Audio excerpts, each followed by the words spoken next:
Welcome to Grand Rounds at the University of Washington. For those of you who don't know me, my name is Chris Vanderwalker, and I had the honor to work with Dr. Milner Staub, our third Chief Resident in Quality and Patient Safety at the VA Medical Center. I'm introducing Milner today, and rather than give you the traditional biography, I wanted to go over a little bit of the range of things that she has accomplished this year. Her talk is going to be a little bit different. It's not just going to be bragging about the work she did, so I want to do a little bragging on behalf of Milner. So Milner Staub is the Chief Resident in Quality and Patient Safety, and she's the third, so this is a relatively new position at our institution. During this year, she has further refined what it means to be a resident in quality and patient safety and really delivered on the aspiration we had as an institution, which is to make the culture of quality and safety more prominent and a daily part of the lives of our residents. Further, we needed somebody who could bridge the outpatient and inpatient worlds and create linkages between what happens in our hospital and what happens in our clinic. And Milner has done that with flying stars. She has continued to work closely with the House Staff Quality Council, which is an important role linking all of the GME House staff in quality and patient safety across the 3 hospitals. But locally within the VA, she's also spearheaded an initiative to transform morbidity and mortality conference once a month at the VA from a traditional M&M to a root cause analysis of quality problems. She has used her work in the morbidity and mortality conference to launch an incredibly exciting initiative at the VA that we're really hoping will transform the quality of care we provide patients. Milner was able to bring pulmonologists, radiologists, and primary care providers together along with an IT team to build a registry which will automatically detect lung nodules read in any CAT scan by our facility. Those scans indicating a nodule, whether it's ordered by a surgeon to look at the kidneys and seen incidentally in the bases of the lung, or whether it's ordered for lung cancer screening, will be sucked automatically into a large database registry. She was able to get FTE from the facility by making a business case and has a funded nurse who will run that registry and alert primary care providers that patients are due for follow-up lung nodule screening. This will automate a process that we know creates huge amounts of risk for loss to follow-up patients and delayed diagnoses.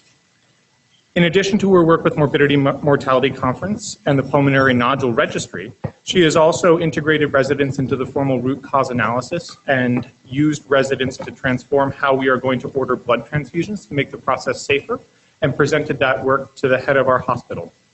She has worked tirelessly to integrate residents into quality improvement projects and run quality improvement projects as the lead mentor for looking at daily weights in congestive heart failure, the quality of sign-offs and our shift handoff tool, as well as looking at hyperglycemia in our emergency department. In addition, she has become involved with working with launching a new service at the VA. We currently do not offer any allergy and immunology services at the Veterans Hospital. All of those services are contracted out to community partners. Dr. Staub realized that we have a new staff member who had allergy training and has launched our first ever penicillin desensitization and testing clinic. She recently pushed through the Pharmacy and Therapeutics Clinic, a new protocol for penicillin sensitivity testing, and we hope to expand that to be a full desensitization clinic in the near future. Over the course of her year, Milner has had the opportunity to work with Morbidity and Mortality Conference, be seen at the highest levels of our facility, negotiate FTE for a new permanent position in quality and patient safety, work with our Pharmacy and Therapeutics committees to pass new protocols that are signed off by all the relevant parties, and learned how a hospital operates and runs.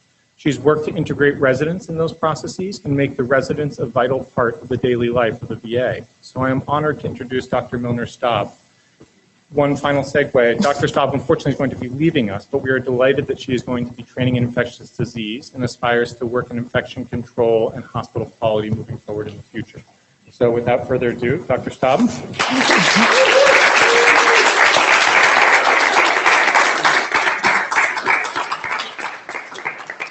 Thank you. Can everyone hear me okay? Excellent. Thank you all for having me here today.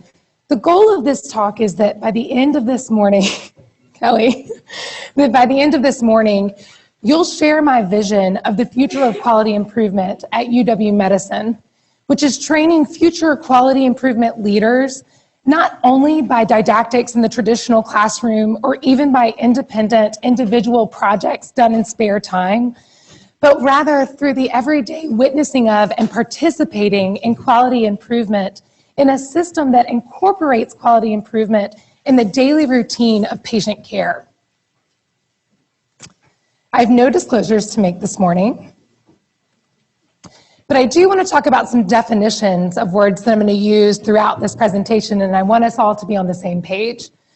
When I talk about quality improvement, which I'll shorten to QI quite frequently, I'm talking about the methodology of looking at patient outcomes and the processes that are used to deliver those outcomes, and then working to improve them to ultimately improve patient outcomes as a whole.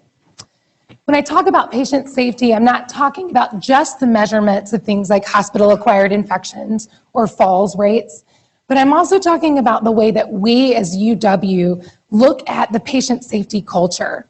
How do we promote patient safety event reporting? How do we think about disclosures of patient safety events to patients? When I refer to UW Medicine, I'm not just talking about UWMC. I'm actually talking about the 6 hospitals and myriad clinics involved in our institution. And finally, when I talk about structure, I do mean the actual physical and geospatial structure, but I also mean the logistical structures, the time constraints, and the cultural structures in which we all work every day. So first I'm going to tell you a little bit about why I'm thinking this, although I think, Chris, that's a spoiler alert. But then I really want to convince you that now is the time for a big change in the way that we go about quality improvement. And then I'm going to use the Institute for Healthcare Improvement Model for Improvement to walk through both our current state of quality improvement, opportunities that we can advance quality improvement, and ultimately where I'd like us to be. So what does the CRQS do? The Chief Resident in Quality and Safety is actually a VA-sponsored position. There's about 60 to 70 of us across the United States. And not only do they want us to learn about quality improvement and how to implement it in our institution, but one of their biggest goals is asking us to think about the way that we teach quality improvement to trainees.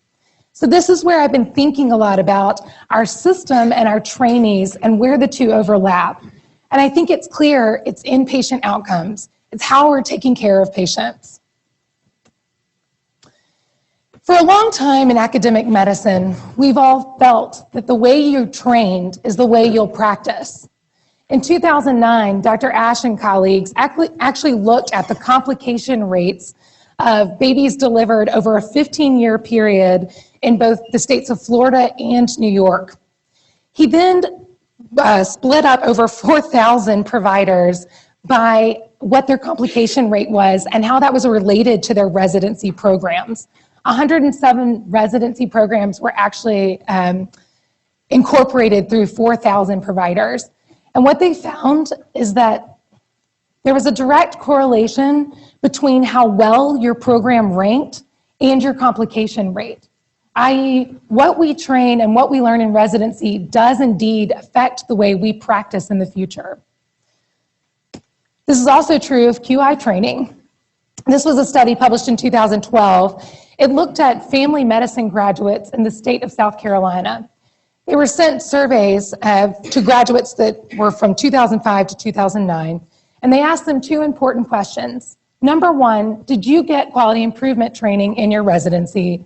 And number 2, what kind of activities with quality improvement are you actually doing in your practice?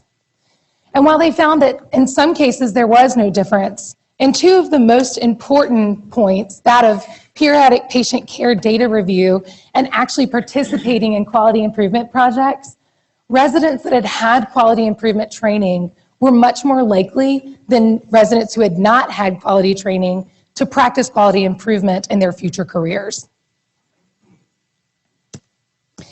So this leads us to a dilemma. I'm going to go through a diagram that talks about the influence, the educational influence on trainees. The first is, of course, your senior resident. Everyone remembers their first R3 and how much you learned by just modeling their behavior, how much they knew, much more than I did. Both of these are affected by didactics, but you can tell that the arrows I've made a little bit smaller because it has less of effect than actually what you're experiencing and what you're seeing done in the hospital. But the biggest effect by far comes from attendings, right? This is the lead learner on any team and the lead teacher on any team. So where are their experiences and their learning coming from? It's their own experience. So if our practice is dictated by what we learn in residency, but quality improvement only came on the mainstream scene 5 or 10 years ago, most of our clinician educators and attendings in the hospital do not have formal training in quality improvement. So how can we ask them to teach that and that experiential learning? I think this is a dilemma, but I also think it leads us to the opportunity, right? In every quality improvement, the dilemma is the opportunity. And that is, we can think about our system and realize that we're ripe for the time of change. We need to think about how we shift our system so that we're all learning together. I actually snagged this photo. It was taken by Nicole Salvang. She is an ICU nurse here at UW, an excellent photographer. It's also the cover picture of House. You'll notice Dr. Steinberg, who I snagged from the wards. But I love this picture because it shows that, it reminded me that in our day-to-day practice of clinical medicine, we've already taken a huge step towards moving our system in a quality improvement direction. And that is that we do multidisciplinary rounds in many areas of our hospital. Here in this picture, you have an attending, you have a resident learner, a respiratory therapist, a pharmacist, and an ARNP. And they're all talking about the same patient. In this way that we talk about clinical care, we also need to translate these groups into the talk and discussion of quality improvement. How do we work together to make our system better? And I think it's rethinking the structure and flow of our hospitals and care environments. So this means not only the flow of resources, which of course are important, but thinking about the way people move through the environment. Residents rotate through different care environments. Nurses have schedules, as do other clinical staff. And patients actually flow through our care environments. How can we restructure and rethink those to maximize the time that we spend with each other across disciplines? This leads to sort of this idea of intentional grouping. So you're maximizing the exposure to the same people, because as you create relationships, your care provision and your thought processes are strengthened because your trust in one another is better. So intentional grouping is this idea of highlighting those people who have experience in quality improvement and actually intentionally putting them with people who need to learn and grouping them by interest, right? We want people to really feel connected to the work they're doing. So for instance, if you have a cardiologist who excels in quality improvement and you have, say, Andrew Harris who's coming through your residency, you really want to link those people together because Andrew will learn how to do quality improvement by looking at a role model that's going into his same area. Lastly, well, second to last, we need to set expectations for ourselves. And that means that it's saying the goals out loud. What do we want to accomplish and when do we expect to accomplish this by?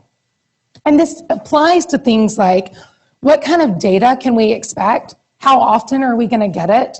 And what do you expect us as an institution to do with that data? And when thinking about that, you also have to provide the space and time for reflection on the patient outcomes so that you can actually improve on them. And I think this is the biggest resource that we're currently lacking. Physicians are so busy every day with multiple tasks that it really has to be built in. There has to be an intentionality behind creating the space to reflect.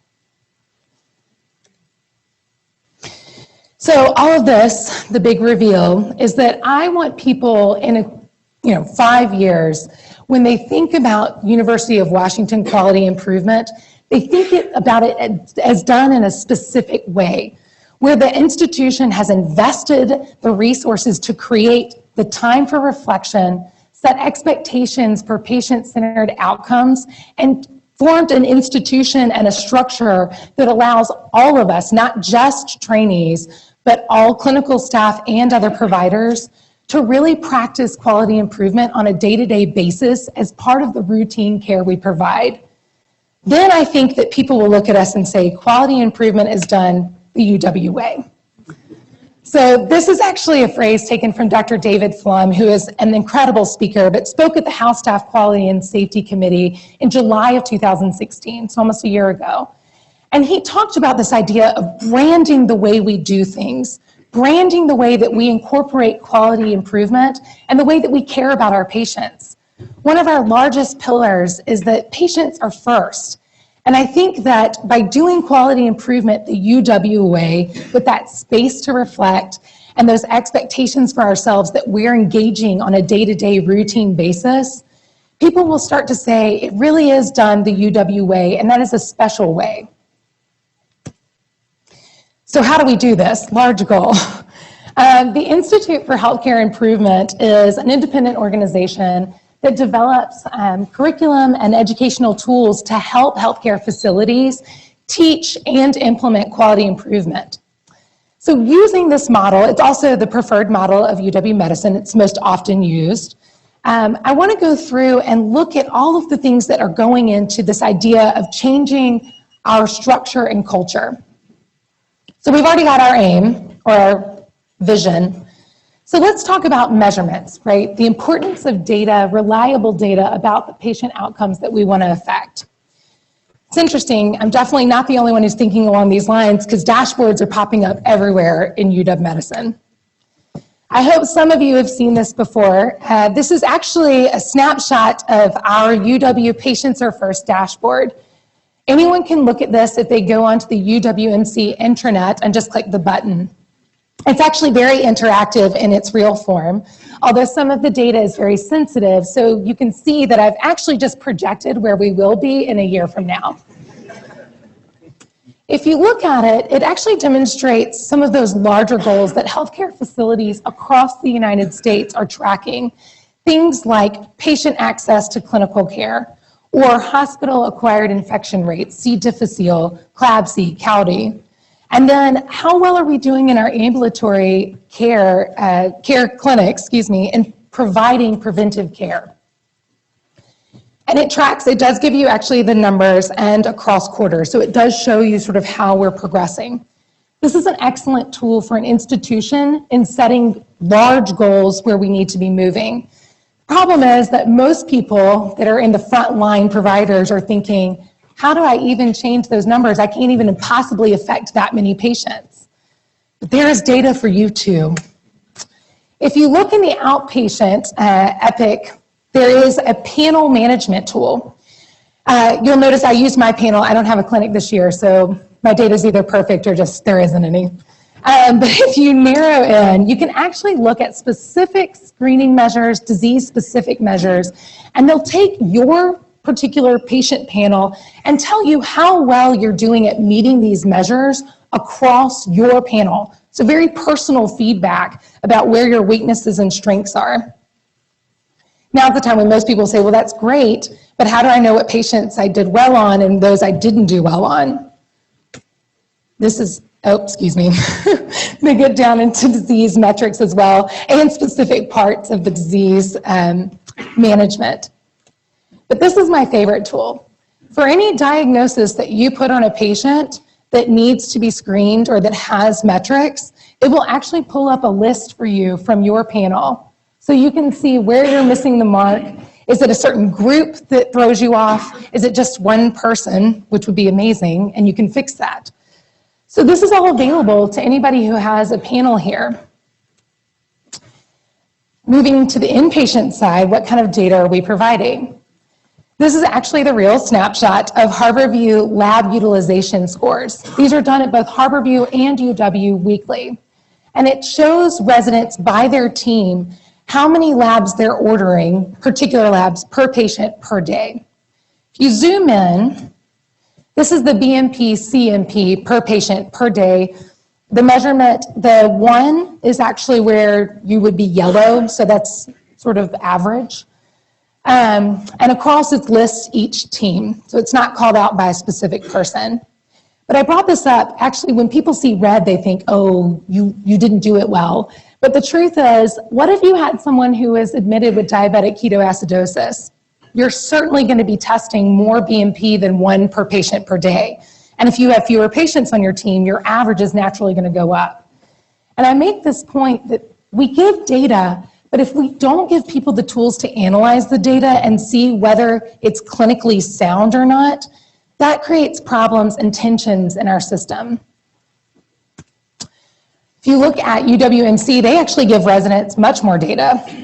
So broken down by medicine team, they give data on their discharges. So how many of your patients did you have an early medication reconciliation on?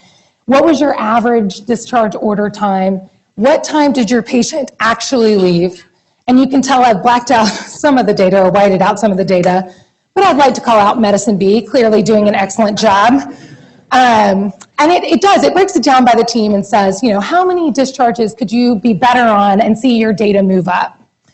And then they actually send out a list that, it's not public shaming, but it calls out people about their discharge summaries and how many are on time. So most people stop here and say that in and of itself is an intervention, right? If I tell you what you're doing wrong, you should fix it. The problem is, while data is certainly necessary, it is not enough. This was a study done at Emory Pediatric Clinic way back in 1999. These people are ahead of the curve. But they wanted to improve the immunization completion rate of their 2-year-olds. So they formulated a randomized control trial of their PGY1s and their PGY2s. And monthly, they would send the intervention group a sheet on how many opportunities did you have to complete the vaccination round, how many of those did you miss it? You missed that opportunity. And how many of the missed opportunities were not because of you, but because the patient didn't show up to their appointment? And all they did was just send this monthly. And then they tracked what was their percent of missed immunization outpatient visits. So that's on, if you look on the graph, that's on the left. Across, they did it monthly. And this is just a side note. Data, more frequent data and quality improvement is better, right? We're trying to get, is this change going to grow and actually result in an improvement, or is it just going to vacillate as human nature sort of predicts? So if you look at their data, you can actually see that there is a drop in the missed opportunities around about May, June. And if I had been doing this study, I would have been really excited. But then, unfortunately, it pops right back up, and you can see that it's just steadying out. There's no real change either way. And they showed this actually in their table on the right, which is before the study, 77.9% of their 2-year-olds completed their immunizations.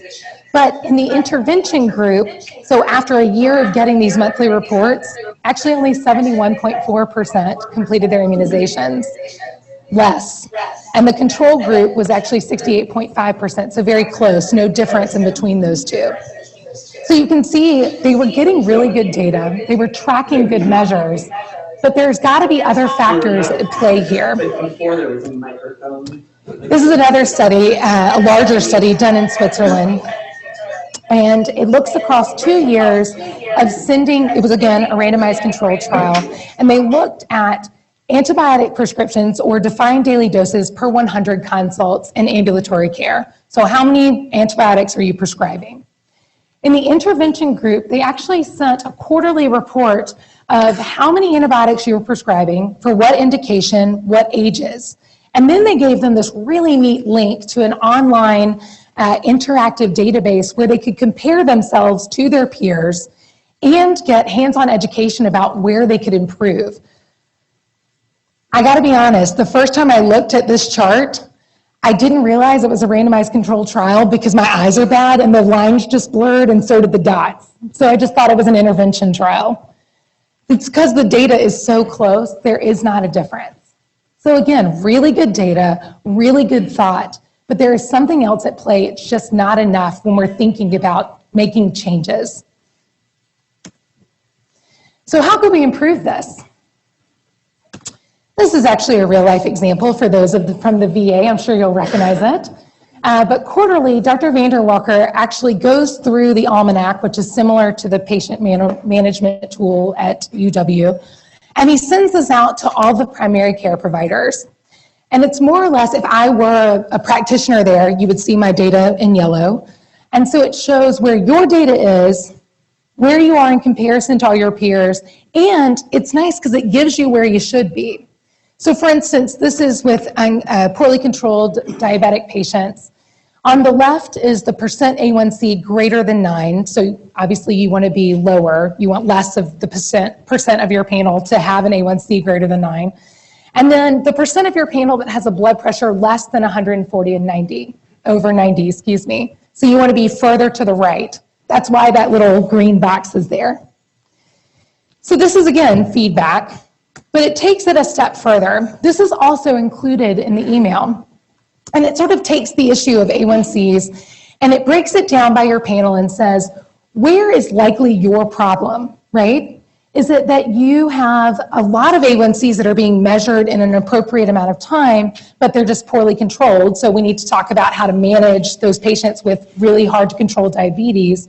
Or if you're further out to the right, is it that you just forget to order A1Cs, so we don't really have a grasp of your panel? This gives clinicians directions in which they can improve. Again, so now you've gotten data, you've gotten some education about how you can improve, how that data is interpreted. Is that enough?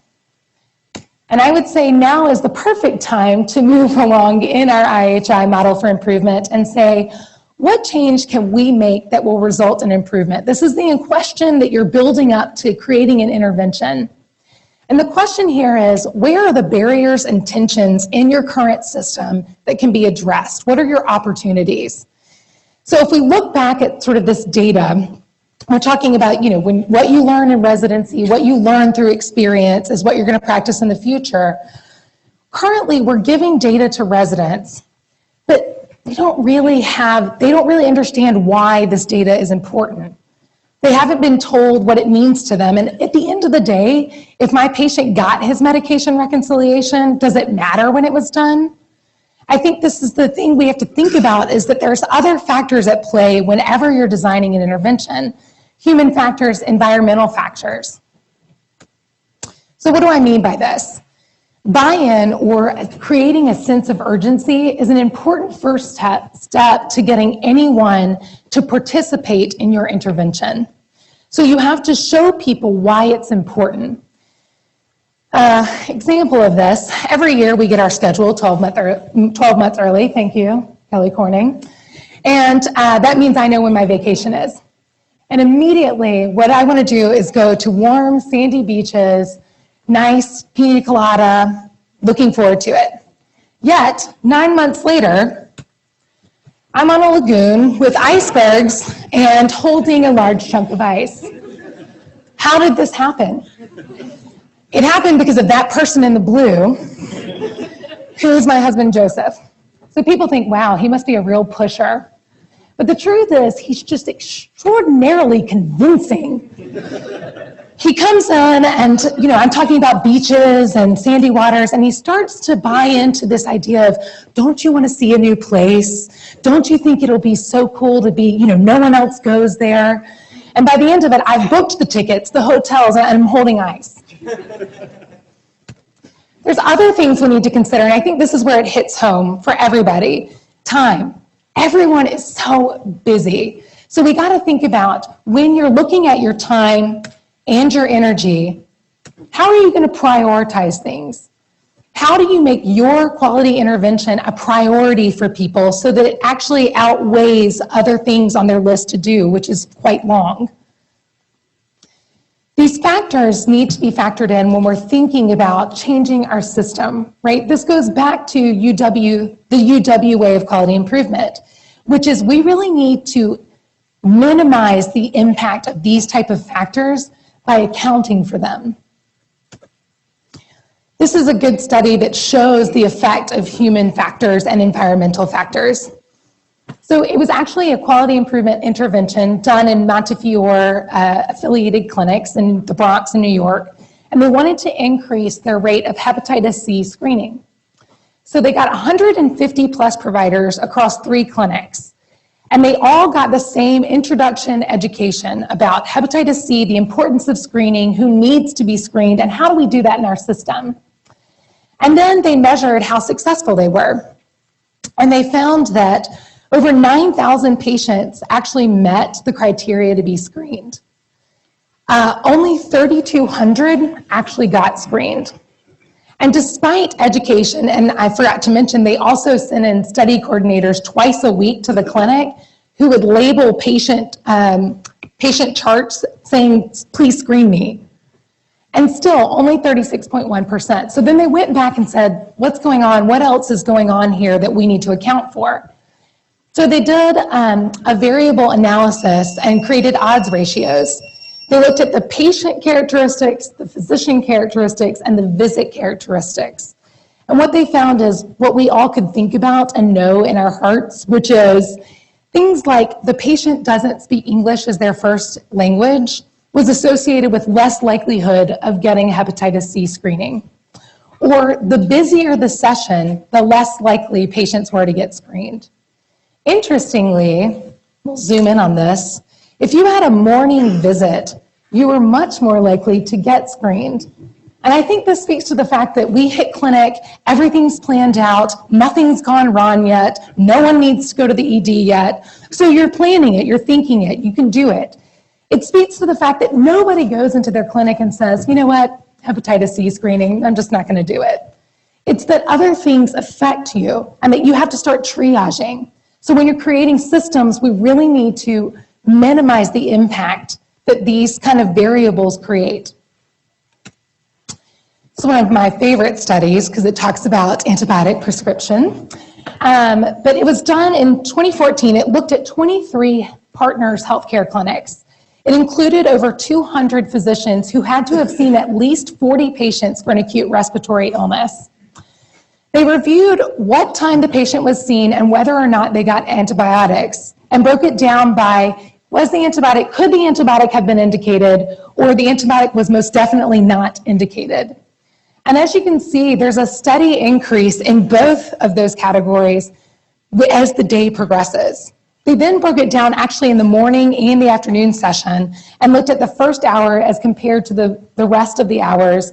And there was an increasing likelihood that you were going to get antibiotics, whether or not it was indicated, as you got further away from that first hour.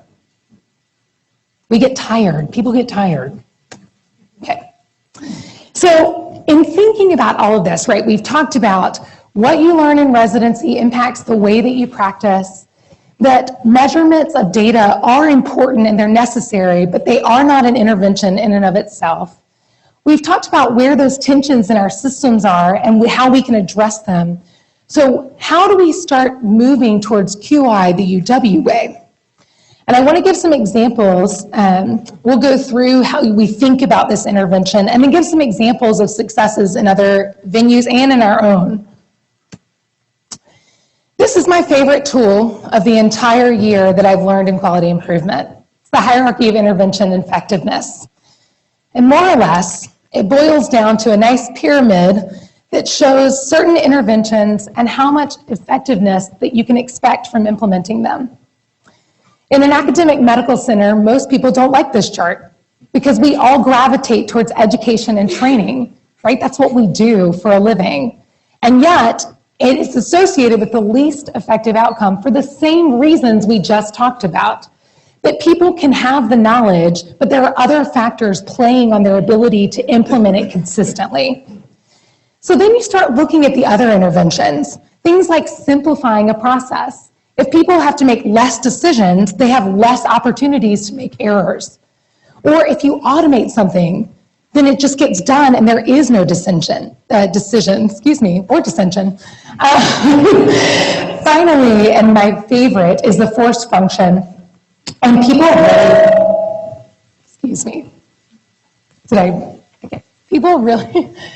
really balk at this one, right? It hints of sort of, you're gonna tell me what I have to do.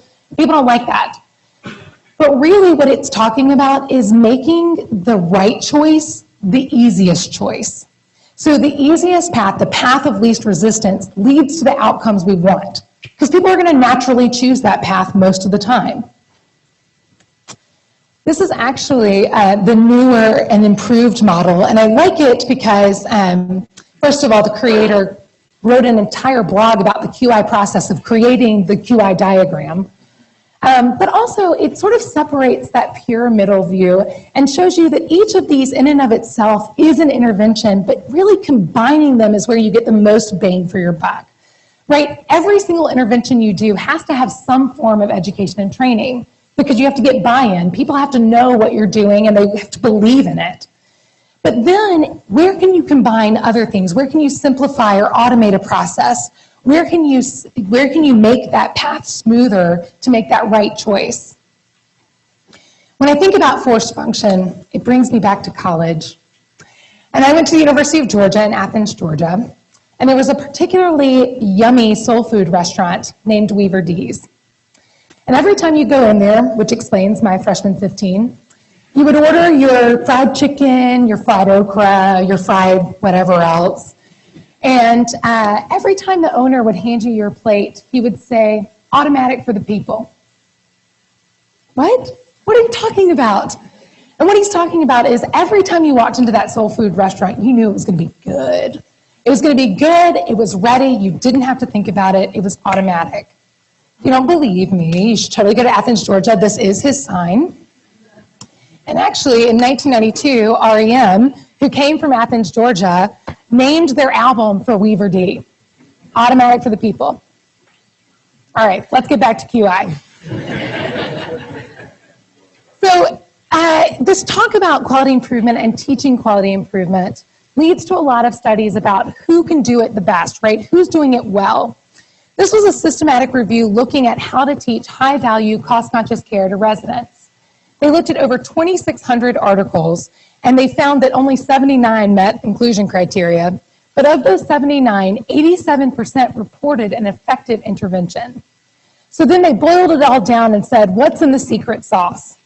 And it came down to 3 factors. 1, effective knowledge transmission. Again, getting buy-in and investment. People understand the intervention, they understand why it's important, and they want to be involved. 2, facilitation of reflective practice. And this is what we're talking about, is that intentionality behind creating the space and time within your routine to actually reflect on a process, reflect on patient data, and think about interventions. And finally, it's creation of a supportive environment. And this is not only time and resources, which are important, but it's also the culture of our institution.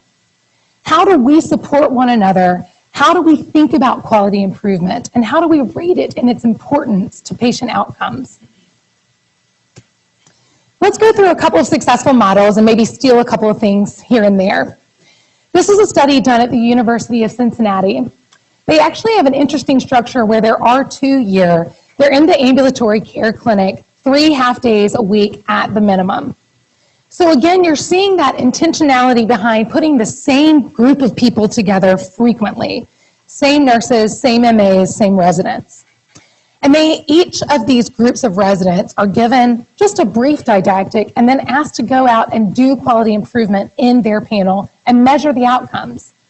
They're asked to choose from institution-aligned goals, which is important, right? You want your residents' work to help the institution as a whole. This particular group wanted to reduce the number of uncontrolled diabetics on their patient panels. So on the left, you'll see that at 3 and 6 months, they marked just the quantity of patients that met the certain criteria. And if you look, the number of patients with uncontrolled diabetes at 3 months is just the same as the control group. But they kept doing that PDSA cycle, that reiteration, and they reduced their numbers by 6 months drastically. This is an effective intervention and really could potentially be rolled out across their clinics at the University of Cincinnati. The problem is, and they actually write about this in the paper, they didn't think about that. They didn't think about how the education and training of residents and their work could impact the system. This is where we go back again, that this has to be a systemic change. So they actually wrote that in their next iteration, they're going to actually think about specifically, how do we roll this out? If it's successful, how do we continue to spread this across our system? This is actually an inpatient example, and of course, it's done at Beth Israel Deaconess. That they really wanted to get into this idea of maximizing relationships and having residents have true ownership of the patients they're taking care of inpatient. So they redid their whole residency structure to where when residents rotate in the inpatient setting, they actually rotate on the same wards every time. And their hospital actually is divided into these global micro-clinical systems. So they don't do the traditional admitting cycle. It's, if you have a free bed in your space, you'll admit. But what it does mean is that when they did these things like 3-week intensive curriculum, it wasn't just to the residents. It's to the nurses, the clinical staff. Everyone's being educated. And then they all together go through unit-based outcomes, which is very powerful because it's the patients that you're looking at every day whose data you're getting. So that person who fell 2 days ago, you know them personally and you see their number. And it led to unit-based quality improvement initiatives, multidisciplinary. At the end of it, what they found is residents now review greater than 2/3 of all Department of Medicine events each month. They increased their number of completed QI projects, and most of them were aligned with institutional goals. And finally, they presented locally and nationally in that idea of spreading across best practice. Don't worry, we have some good examples here as well. This is actually looking at the Center of Excellence residency, which is actually an interprofessional program at the VA. We have about 16 to 18 internal medicine residents in this program, and they're put with psychiatrists, nurses, ARNPs, pharmacists, and they have a specific didactic schedule that focuses on real implementation of panel management. So here they have this protected time. They review a chronic disease topic and then the indicators for quality that they're going to be asked to manage, right? These are common indicators that almost any system would use. And then they learn how to do chart review. They learn how to look at their panel and decide who can be intervened upon, who can't, how do we make that determination, and what do I need to do, what systems do I need to personally set up to make sure my panel does better. And then in their interdisciplinary groups, they actually throw ideas off of each other. What resources am I missing? When I think about this intervention, is it going to be effective? Who's done it before? And they've shown that actually their panel management is quite robust at the end of their first year. You can imagine. Last week, I was given the opportunity to be a facilitator in the QI boot camp at LDI, the Leadership Institute's conference. And I met all of these amazing people from UW neighborhood clinics that I really hadn't met before. And they're actually piloting a similar program to that of COE, but for their providers in clinic. So they're actually trying to carve out specific time, again, that time for reflection, with an interdisciplinary team for each provider to go through their panel, troubleshoot, look at the data, and figure out what they can do to improve it overall. So I'll be interested to see if it's successful. All right, so recap. We've now talked about training and how it's important, how it affects us all, but also that you don't have to just stop after residency, that if we really think about a whole system, we can educate everyone together. We've talked about the importance of data, but also the errors with data or the pitfalls we can have. We've talked about successes in other systems, and I want us to really now focus on how do we make that quality improvement, the UWA, where it's really synonymous with time for reflection and better patient outcomes, because we're putting resources and thought into the way that we're moving people and time and the way our culture is changing. So it starts with looking at how we're all interconnected. UW leadership is over all of this, and this is a typical Venn diagram. And they've set actually really large, great goals. It's the 4 pillars. So then what does that look like on the department level? Which then overlaps with graduate medical education because that's where trainees and fellows belong. And then staff that everybody works with. And in the very center is the patient.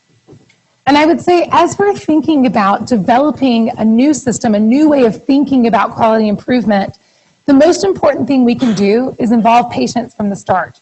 They're the ones we're doing this for. So what do? We set common ground. What does it look like when this pillar is translated to the Department of Surgery? What does it look like in the Department of Medicine? What does that then filter down to for primary care providers or specialists in their clinic? What are the specific goals we're trying to meet in each area? Finally, we need a supportive structure. And this is the reflection structure. You need to build that time. I know I've hit on this point quite a lot, but I think it's important. And it's building that space and that expectation that you will reflect on the data given to you because we've given you the time and the space to do it. It's reevaluation of the physical geography of our care areas. I don't mean geography in relation to each other. I mean the way the actual geophysical layout of our care environments are. If residents are in their residency rooms, how often do you think that they're just casually running into nurses or PT or OT? It's usually a very intentional setup meeting versus if we tore down some barriers and thought about how do we maximize time with each other, then we could really reinvigorate that idea of multidisciplinary care, not just at the point of clinical care, but in the way that we process everything in our day-to-day routine, administrative, and clinical care. Lastly, not lastly, sorry, I've got a lot more. You also want to look at your resource utilization and where those resources are headed. Can we make that more efficient? Is there a way that we can restructure that or combine things or, re-finagle that to maximize the use of our resources?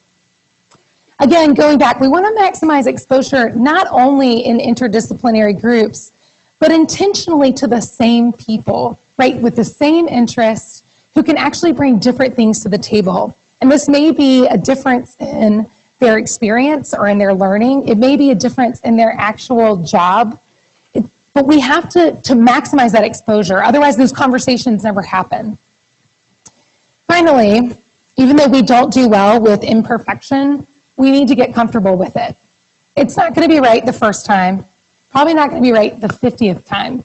But we do, with that reflective space, have to get comfortable with how do we reiterate, reevaluate, change again, reiterate, reevaluate, change again. This is an ongoing process, and if you do it in the day-to-day care activities, it becomes second nature. Just like if I put in a ton of central lines, I feel really comfortable with it, right? It's that hands-on experience. If you're doing quality improvement as a day-to-day activity, it becomes a second nature. Finally, how do you do that day-to-day part? And it's really intentionally looking at leaders, clinical leaders in specific areas across our institutions and training them in quality improvement, getting their buy-in initially and using them as agents of change for anybody looking to do quality improvement. They're promoting it. It's a constant promotion. We need just-in-time stepped QI training with real projects, i.e., as we're having a problem that we're addressing with quality improvement tools, learners, and that can be any learner, not just trainees, are learning the methods and concepts and then applying them to a real problem with more experienced people, right? They're doing that hands-on learning so they can see what are the actual effects of what I'm doing. Finally, again, we really have to think about how we can create the time and space to do this and actually invest in that. Because I have to admit, when I have a list of 20 things to do, those quality improvements that if you have to go outside of your normal day-to-day activity, they're not going to happen. So I think that if we really put our mind to it and we make those changes, we take steps toward those changes, we can build quality improvement the UW way. Unbelievable. It just will knock everybody out of the water. Any trainee who comes here, any future employee will know that this is the way that we do great patient care. So with that, I have lots of thank yous. At the VA, I wanted to thank Chris Vanderwalker, Anders Chen, Joy Swift, Chen Wu, and Nick Mayo. Thank you so much for your time and your guidance. Annalise Schreier and Byron Joyner, who helped me on the House Staff Quality and Safety Committee, especially as we're expanding this year. Dr. Paul Pottinger and Kanishka Garvin, who have been stuck with me since intern year doing infectious diseases. Dr. Kim O'Connor, who actually was a real rock in terms of this ambulatory care patient management, as well as the internal medicine program office, who has really been stuck with me for 4 years. And that's Dr. Ken Steinberg, Kelly Corning, and of course, my APD, Chris Knight. And then the VA physician leads in quality and safety. This is an amazing group of people who have really brought me into their fraternity, if you will, and have given me so much to think about and to learn. And finally, my co-chiefs, who are incredible people, and the residents, who are awesome. And last but not least, my husband, Joseph Staub. Thank you.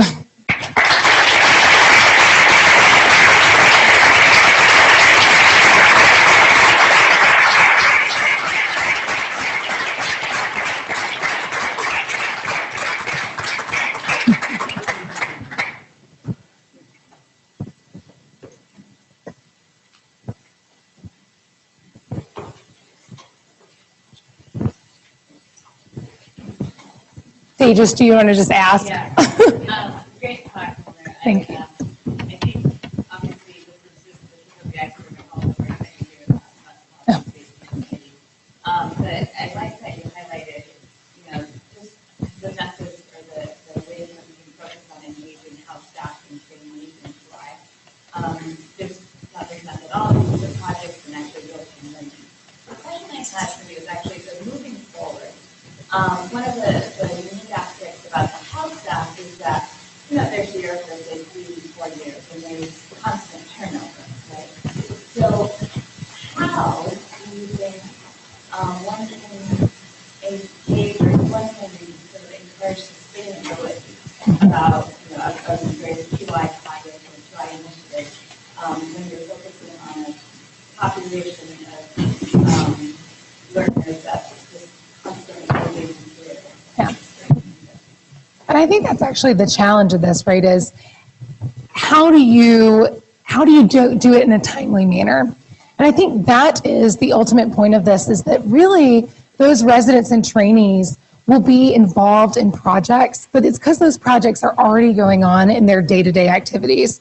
So on the wards, projects that are perhaps led by nurses or RTs or OTs, they get resident input. So they may not be the leads on those projects, but they're an integral part of it.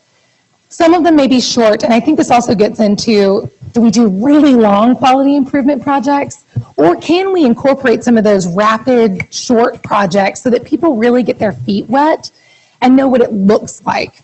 So I think it's actually having other staff really take the lead educational role for not only our trainees, but our other physicians who haven't had the advantage of that kind of education.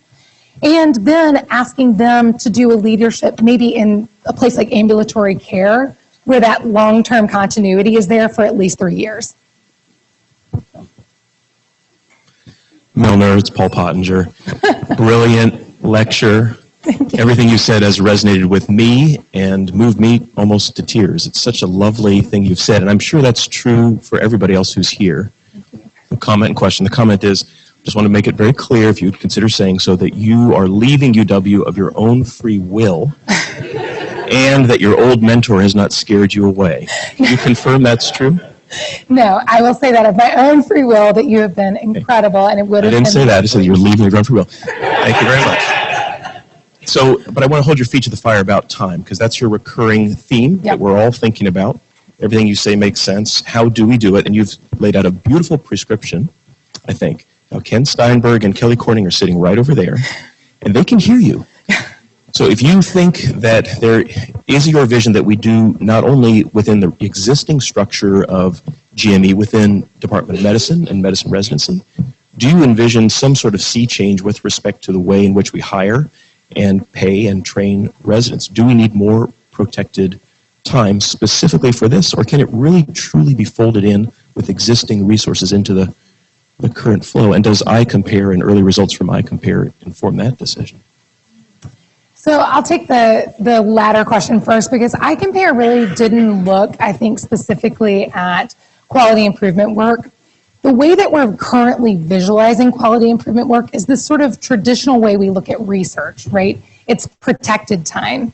But I think you actually, the way that quality improvement is used in a day-to-day process, that rapid turnover of data, actually would fit nicely into the routine care that we provide patients.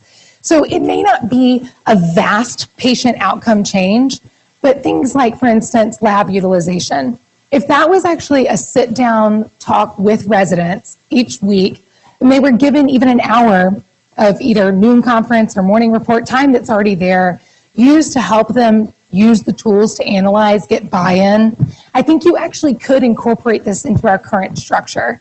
The big kicker, though, is our attendings, right? Going back to that diagram of those are huge influences on the way we learn. And I think it's going to be getting some of them that protected time. And it doesn't have to be a lot, but it has to be frequent. And that is, I think, going to be a huge challenge. But I do think it doesn't have to be completely separate. It just needs to be folded into the way we think about patient care. Thank you. So, thank you for over here. Thank you. Thank you for a great talk. A brief historical comment. When I started my career in quality improvement in the 1970s, you could review the literature, and there were about 6 papers on any topic. So now hearing 2,700 in these is wonderful. My question really is, I've been struggling with this issue of UWA concept, not using those terms for a long time. And I still struggle with our lack of involvement of patients more directly and absolutely knowing their goals. So dot phrases that says, our goal for you and our system is to be whatever, your blood pressure, whatever it is. And for that to be part of every single clinic we use, every single place, no question about it. It's not my choice, your choice. We have a single thing we tell our patients, and if we're not meeting them, you need to tell us we're not meeting them. And then that gets into the question of where in the UWA do we bring in things like the chronic disease model, the concept of activated patients, and then equally importantly, the concept of where we link to community resources. So as you go through this, so there's a wonderful talk. I hope as we go to the UWA, though, we think about all those community resources, of fall prevention programs for seniors, of all of the outside resources, and how to bring them into that force field. Well, I think you actually bring up an incredible point, which is we really do need to lean on outside resources for things like patient engagement, right? So what you're talking about, I guess, if you boil it down, is how do we get patients engaged in their own care to where they also want to be a part of the UWA? And I think it is about part of that, the UWA, the initial education and training is really talking about what are the resources available. How often are we using them, right? Mapping those resources. How can we make better utilization of those?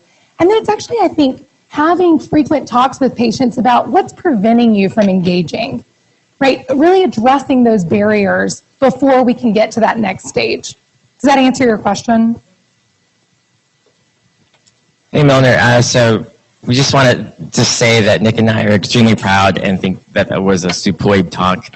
So that's number one. Number two is acknowledging that patients are first, but assuming that all of us are a close second in that hierarchy. Is there a role for QI in helping just the enjoyment in the workplace? Well, I think you all just threw me a softball. Thanks so much. We actually talk about quality improvement for us, a personal buy-in, is that really can improve joy of practice. How frustrated are you at your job? How can we address things that make your practice of medicine more fulfilling? But then also, Dr. Wu always uses an excellent example of his own cooking skills for quality improvement. I think it's actually, how do we apply this globally to the way that we view our careers, the way that we view our patients, and the way that we view our personal lives? And really, quality improvement is about hitting that correct balance. So, but yes, there are ways to do it. Thank you, Milner, for that wonderful so much. talk.